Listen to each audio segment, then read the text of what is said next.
Welcome back to Statement Piece. Today we have a very special guest, Kirten Parekh, a physician and influencer. Thank you for having me.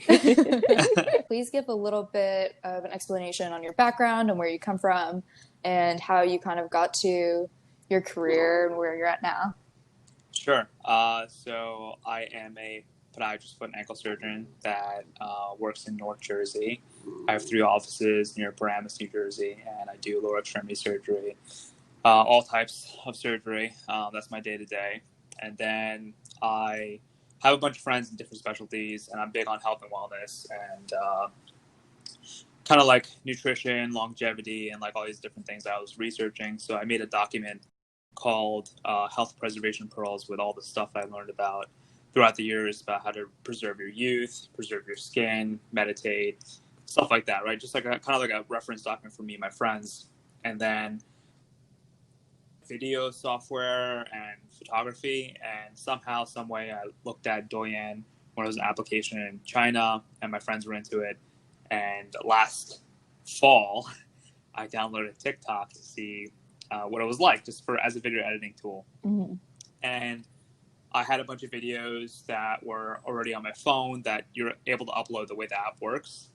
So I uploaded a video of one of my patients. She bought a Tesla Model S. Like, it was like a dream this whole time. She was a diabetic patient of mine. And like 4 months after I saw her for her last surgery, she came with her husband with a brand new Model S, like P100D, the top of the line model, and pulled it up to my office and came in and asked me to check it out. So I was like, I'm taping this. Is dope. And I taped it, put it online, and then I just happened to put it on TikTok, and I got like 100,000 views. Oh, that's kind of cool. So then I posted a video on some health and wellness stuff here and there. One was on skincare, one was on like diet, and so on and so forth. Then I deleted the app because I was like, this is just weird. I don't like this app on my phone for various reasons. I go home for Thanksgiving, and my cousins who are 16, 17 respectively are like, hey man, we saw you online. I re-downloaded the app, re-logged in, and I saw that I had like millions of views. And that's how my TikTok journey essentially started. Have you since connected with other TikTokers in the medical field? Yeah, so TikTok officially actually reached out to 12 of the top, I guess, viewed doctors, and I was one of them. And we were supposed to go to LA at the headquarters on April 4th with 4 other guys that we knew. Mm-hmm. And that didn't happen because of Corona, but instead we went to Miami well before the whole spike. But we went to Miami to meet up, and we still talk. There's like a whole group of us, 10 of us, I would say, total. We just kind of give each other advice. During the whole pandemic, a lot of us were, like, some of us were residents. I was a subspecialist. I was in the ER. I was recruited by my hospital to go in there. So we were all like, hey, man, what are you doing here? One of the guys, his name is Fayez, Life of a Doctor. He's actually a resident in ER in Miami, and he's still in it. So we're always asking him for advice. He was providing us. So we're all kind of sharing information during the height of it, but now we just kind of became friends. Mm-hmm. Mm-hmm. Do you see TikTok as a very positive platform, especially within more of the doctor subcategory within TikTok? I think it used to be, but now it's like anyone and everyone is on there doing some cringy shit.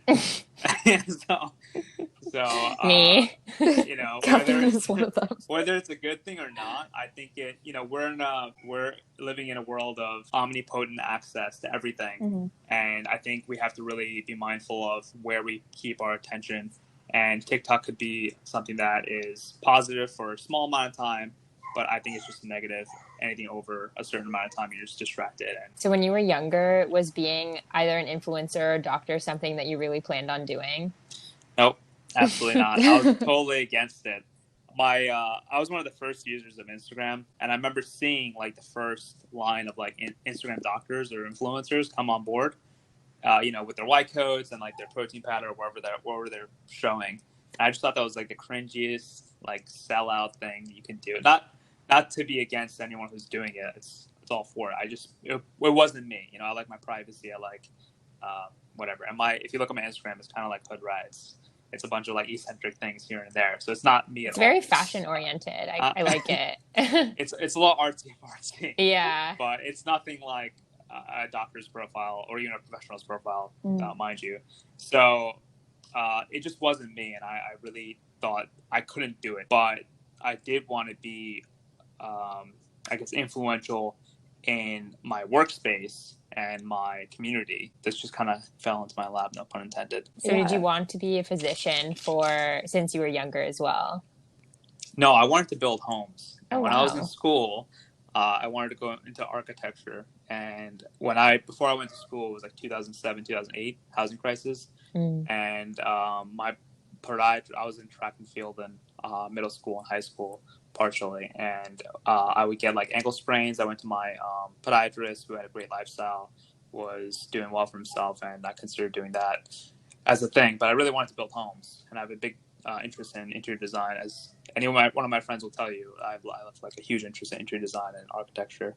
I still do, but you want to have. I grew up not poor, but lower middle class, I would say. And growing up, seeing my parents struggle, I was like, "There's no way I'm not getting a high income job, at least as like a parachute, right?" And any other hobbies I might have or interests I might have, I will pursue later on, which I am now. What do you like most about being a doctor? So I chose a profession where I could be hands-on. I wasn't an official carpenter, but I liked carpentry. I built like wine cabinets. I built part of my deck at my parents' house, built a mantle, built a bunch of stuff, and I still do. I'm building a phone booth in my apartment right now. It's going to look dope. It's going to be like a closet, like a New York City phone booth, you know? Yeah, I mean, there's always an avenue to do something else, you know? Yeah. So kind of going back to TikTok, how do you see the platform growing and in the future, and what direction do you think it's going to go in? Do you think it's still kind of going to be like every type of user uses it for all types of content, or do you think it's going to be more specified?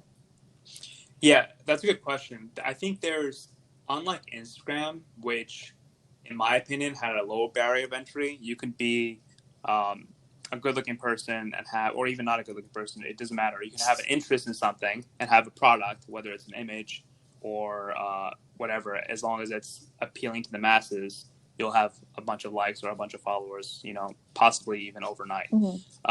So the issue with video is you have to expose yourself, right? You have to either show yourself, your face. Some people don't like the way they speak. Some people don't like the way they're, you know, interacting with the camera. And it's much different than just posting a photo and having links associated with it. It's definitely a higher barrier for entry. But that's good because there's more creatives on TikTok. I think there's more avenues to be creative on TikTok. I think there will be a future for TikTok for sure in the United States, especially if it branches out into a United States-based, China-based application. Do you plan on expanding to YouTube or any other platform? I don't think so. So I'm actually in school for nutrition right now. This time next year, I'll graduate as an RDN, hopefully.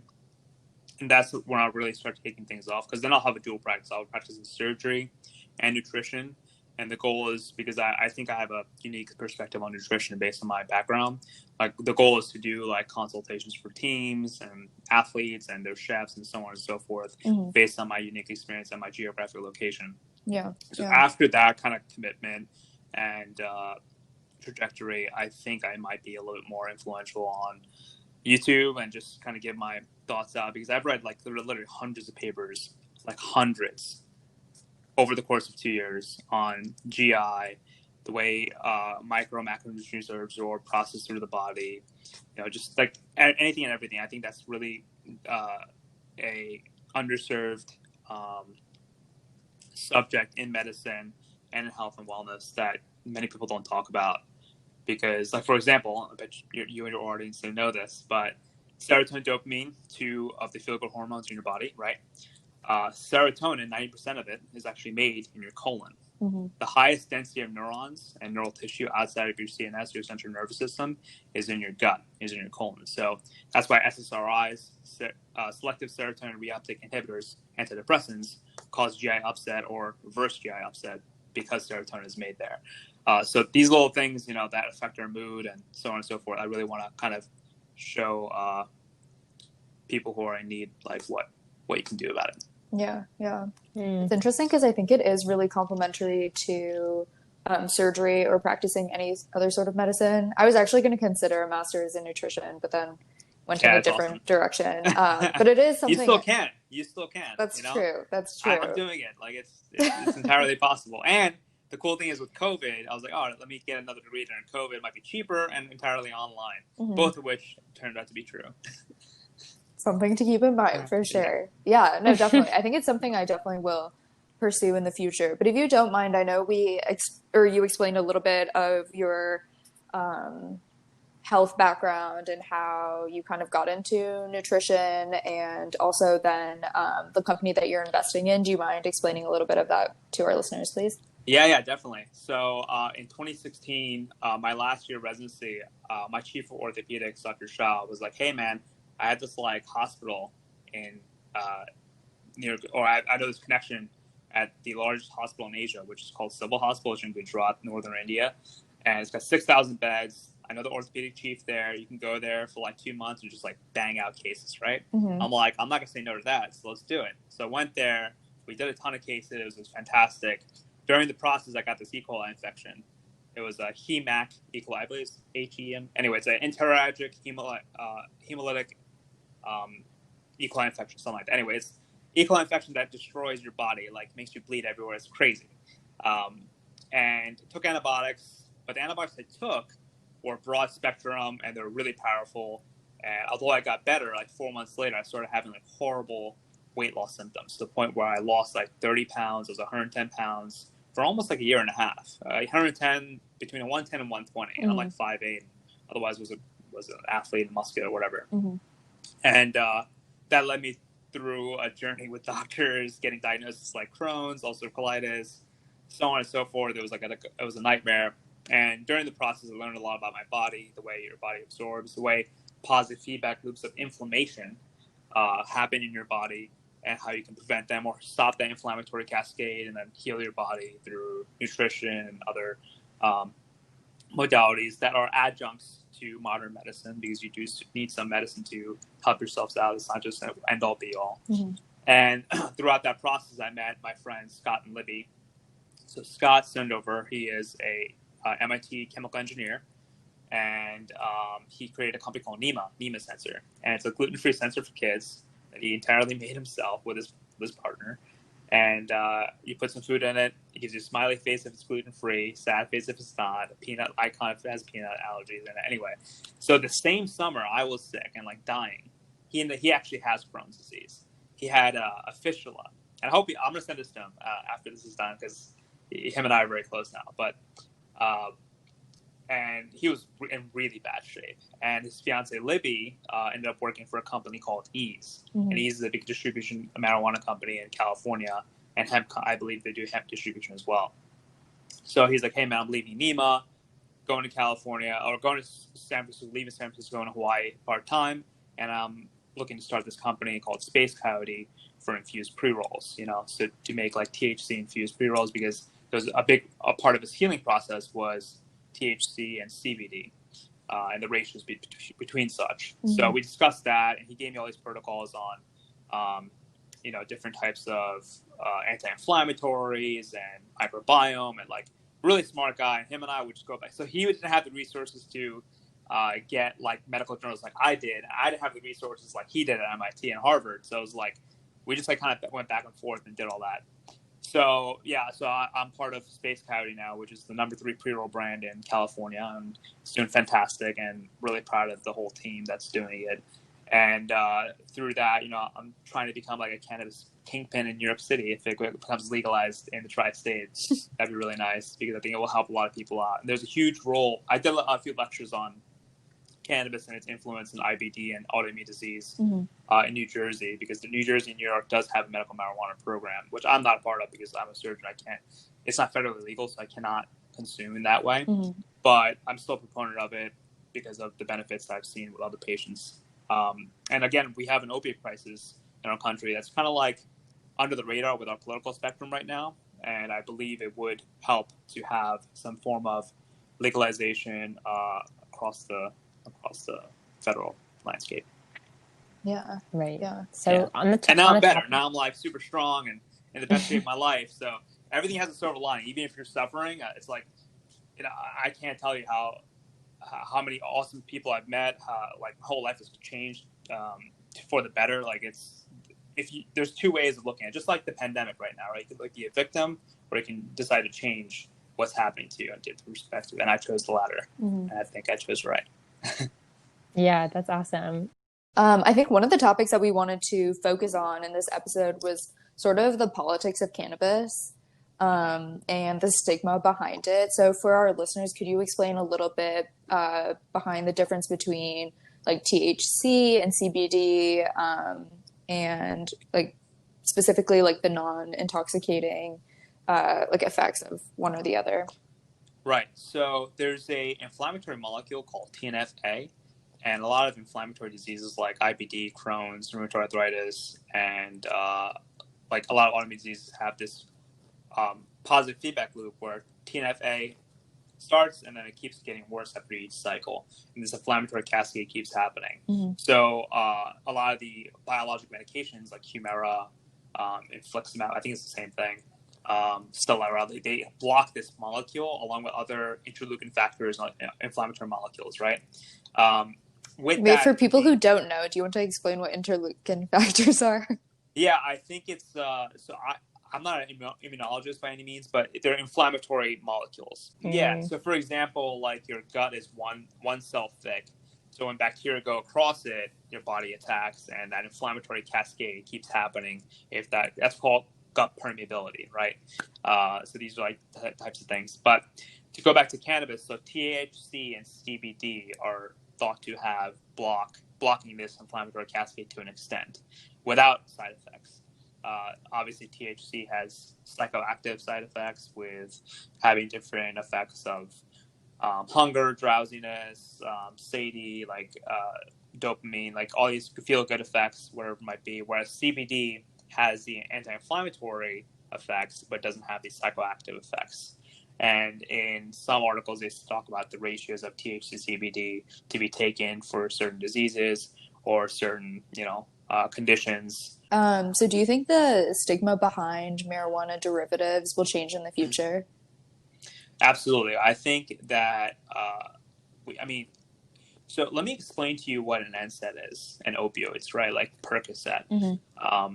Percocet is 5-325. It has some non-steroid anti-inflammatory drugs in it, along with the opioid, right? So what NSAIDs do, and what these anti-inflammatory drugs sometimes do, is they cause that permeability I was talking about in your gut, and parts of your body, causing inflammation, along with having dependence to opioids. So once there's tons of tragic stories of teenagers taking opioids from a back injury from football, or even post-op surgery. I don't prescribe Percocet, by the way, or any opioids. The only time I do is post-surgery. Literally, the only time. That's my only exception I do so. And when I do so, I tell the patient to take it only at night and to cut the pills a certain way to prevent dependence.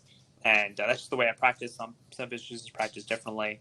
I'm just really deathly afraid of it because I work in a wealthy area and a not so wealthy area in my two hospitals I'm on.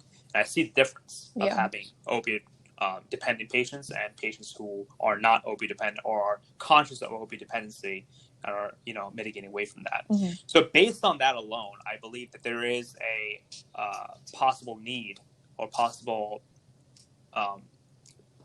fill that THC and marijuana could have in the post-op avenue and the opioid crisis and the rehab crisis as well, or the rehab centers as well. So what kind of challenges have you seen within business in particular while producing THC and as a DEA Schedule I drug?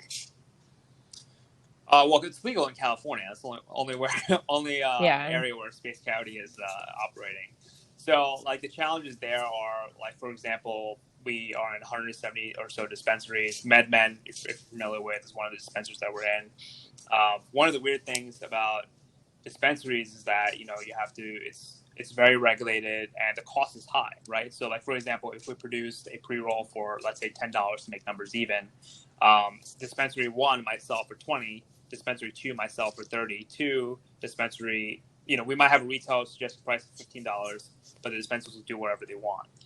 So there's price differences here and there, and unfortunately, the illegal market is still thriving based on those price differences, because not everyone, legal marijuana, medical marijuana is very expensive for patients to have, even with a card, because a lot of insurances I don't think insurances do cover it at all, if any. So I don't know much about this, but how exactly is medical marijuana regulated? So does it, I didn't even know it had to be. State. Oh, really? So yeah, it's only state by state. It has to be grown. Has to be grown in the state, processed in the state, distributed in the state, and everything is owned, like, grown, to my knowledge. I mean, I'm not an expert, but to my knowledge, I believe it has to be grown in the state, has to be processed in the state. All the plants have tags. All the plants are scanned and logged and tracked.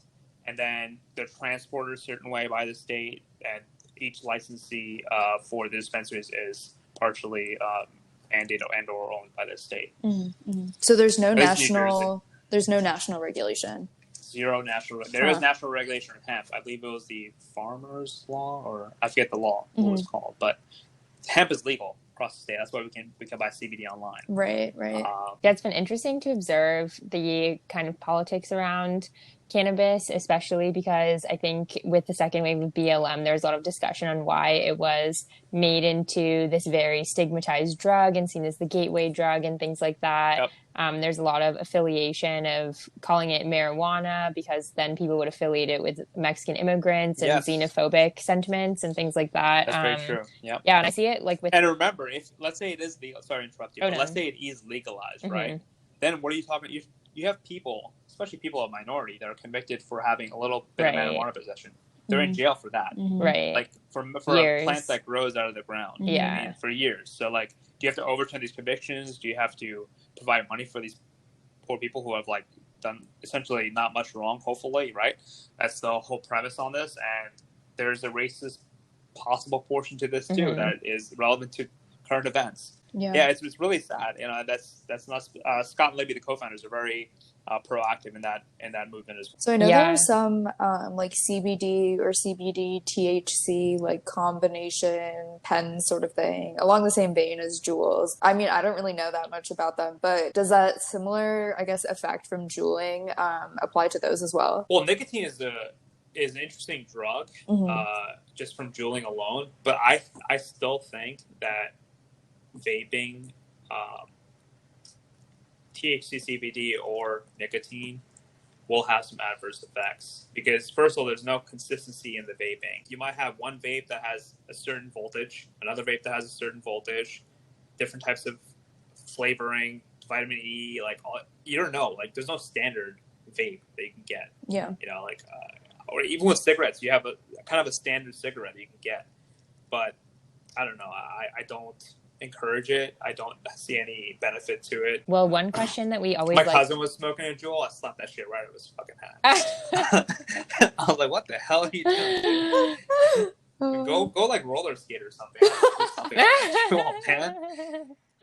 Bring the hammer down, Kirten. Yeah, I don't fuck around. I came to win. Yeah. Yes.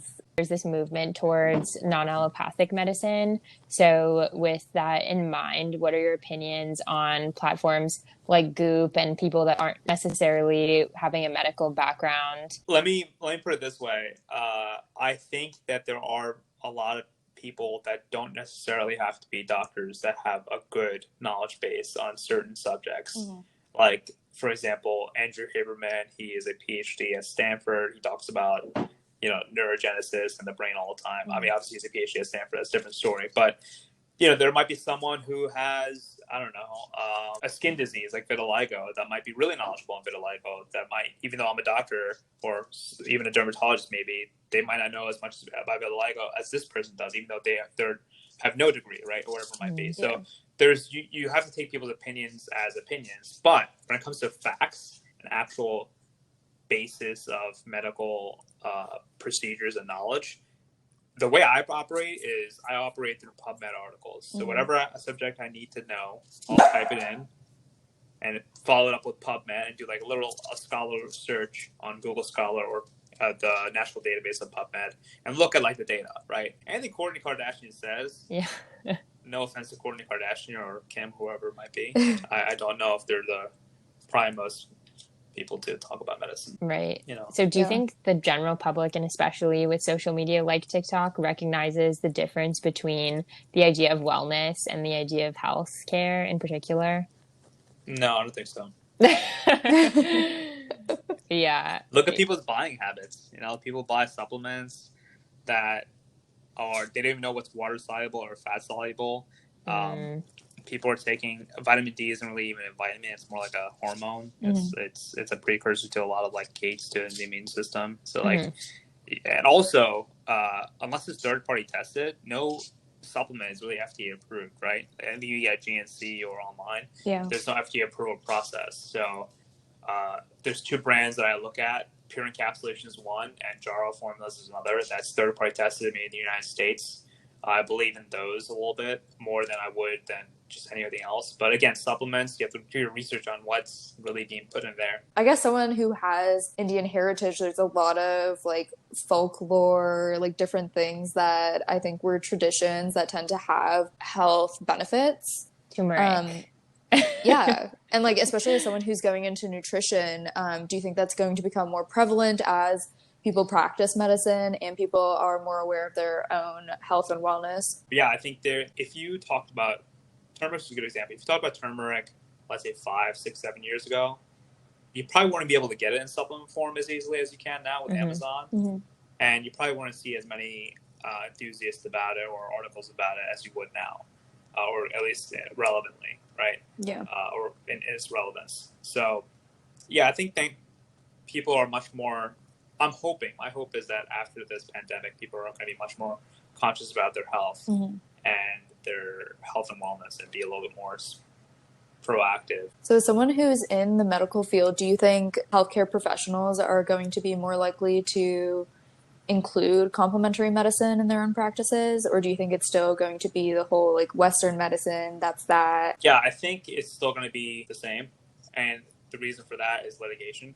That's literally why. If you, let's say I put a patient on L-glutamine or whatever, I put a patient on turmeric instead of opioids, or they have like pain or they're bleeding or something happens adversely, right? The majority of doctors in the country don't use XYZ supplement that I gave the patient, and therefore they have this side effect. Therefore, I am liable for not following medical ethical standard.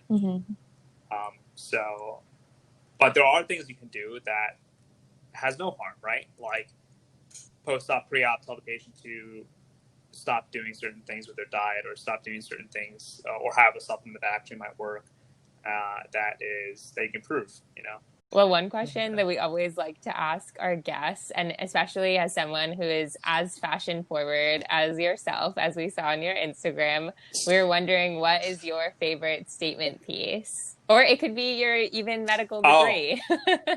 Like fashion statement piece? Yes. Okay, I'm going to pull it out of my closet. Okay, yeah. Oh, yeah, go for it. It means a lot to me. All right. Yeah. So I'll be right back. Okay. The story behind this is that we had these like launch parties for space charity, where we would invite bartenders and like the influencers of cannabis in California to these parties.